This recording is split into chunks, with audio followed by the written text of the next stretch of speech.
Welcome back to my channel. And for today's video, mag-unbox ako ng makeup collection.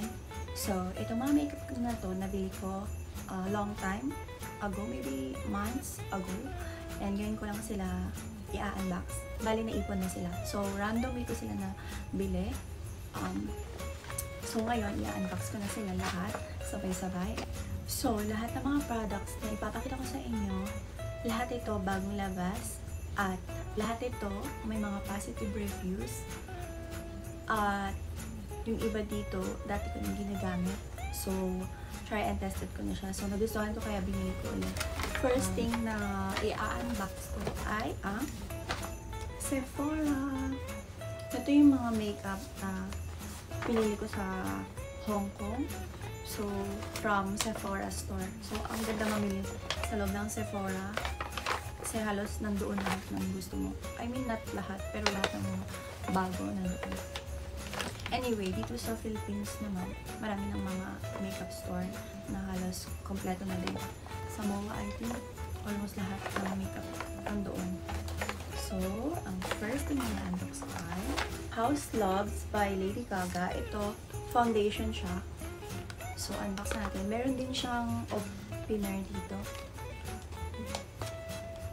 Kaso mahaba yung kuko ko. Hindi ko rin siya makuha. Kailangan ko ng gunting. So, ganito siya buksan. Opener naman siya. Kaso, super sealed niya. Oh my God! Oh my God! This loves. Oh my God, favorite ko na siya. Packaging niya. Ang cute.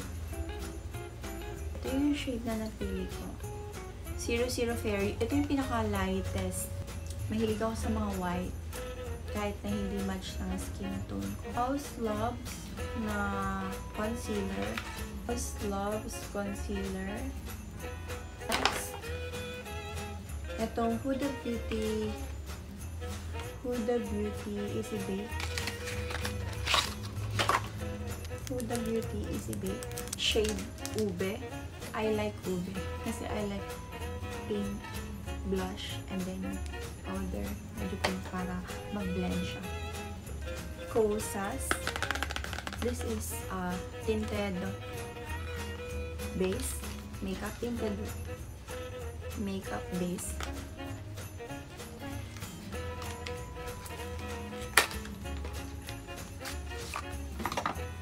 So, ito siya. Kosas. Setting spray ng Anastasia. Hoola by Benefit. Ito siya. And ito siya. Olaplex. Ito, by the way, ito. Ginamit ko na siya. Pero kasama siya kasama siya dito sa mga bili ko. Bali, ginamit ko na siya. Maliit lang to. Super ganda nito sa hair. Especially kapag after mo maligo. Effective talaga siya. Bibili ako nito. And binigyan nila ako ng freebies na ito. Hair mask. Binigyan din nila ako nitong primer. Tapos naman, itong Dior. Itong Dior naman, Forever Glow Maximizer Pink color. Ayan siya. Color pink siya.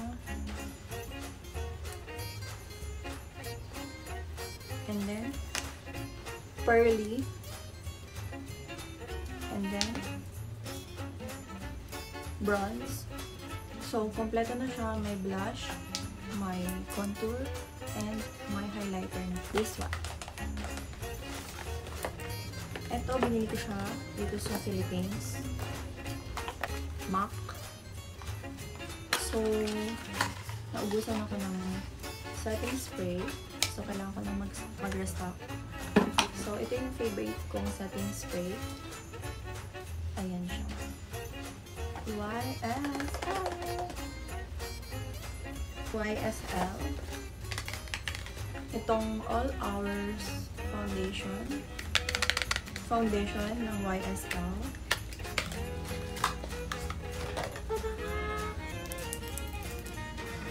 Excited na akong gamitin siya. Oh my god. So, ano, saan natin? Ang shade nito is LC1. Sabi ni Kuya, ito daw yung lightest shade ng YSL. So, kinuha ko na. Next, Hyper Bronze ng YSL. Oh my god. Ang ganda na guys. Ang ganda na packaging. So, ito yung shade niya. Oh my god. Ang ganda ng packaging. Then, last, itong Make Me Blush ng YSL. Make Me Blush. So, marami siyang, iba't iba siyang shade. Pero ito yung sobrang cute. And, gusto ko lahat ng shades ng blush ng YSL. And then,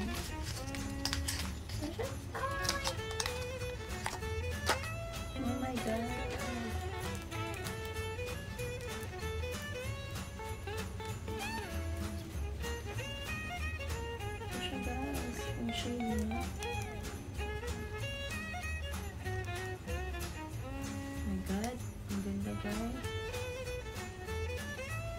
So cute!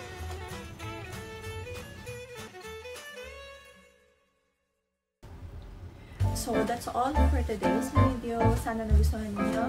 And like and subscribe to my channel.